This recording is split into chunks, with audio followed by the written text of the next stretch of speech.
আসসালামু আলাইকুম। আমার উপরে যে ছবিটা দেখতেছেন একটা বিধবা মেয়ে, গরিপুর দাউদকান্দি রওশন মিয়ার মেয়ে।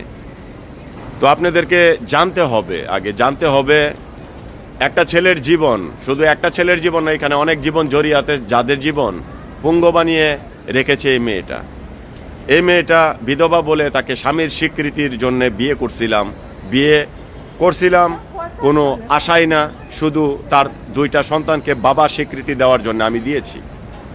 আমি বাংলাদেশ কোর্ট থেকে আমি এফিডেভিট করে তাদেরকে বাবা স্বীকৃতি দিয়েছি। কিন্তু জানতাম না যে এই সন্তানদেরকে নিয়ে ও ছিনিমিনি খেলবে আমার সাথে। এমনভাবে খেলেছে, আমাকে সর্বশান্ত করেছে তার মার প্ল্যান খাটিয়ে।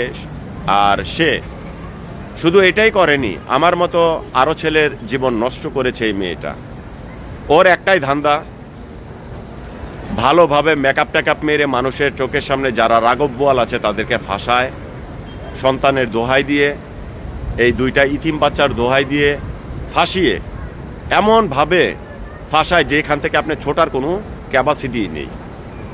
তো আমি চাইবো যদি বাংলাদেশে কোনো বিচার আদালত থাকে, তো অবশ্যই এই বিচারের মাঠে আমি লড়ব আমার ন্যায় বিচার নিয়ে।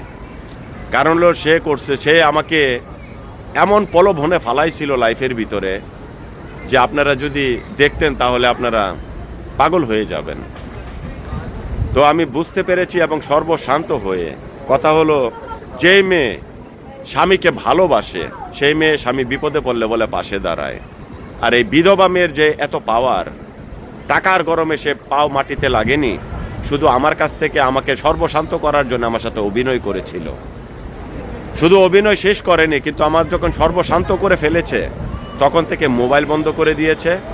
তার মা এবং সে মানুষের কাছে চোর বানিয়েছে, বাটপার বানিয়েছে, চিটার বানিয়েছে। আমি চাই আমার বাংলার জনগণের কাছে, গরিপুর প্রবাসীর কাছে আমি তার বিচার চাই।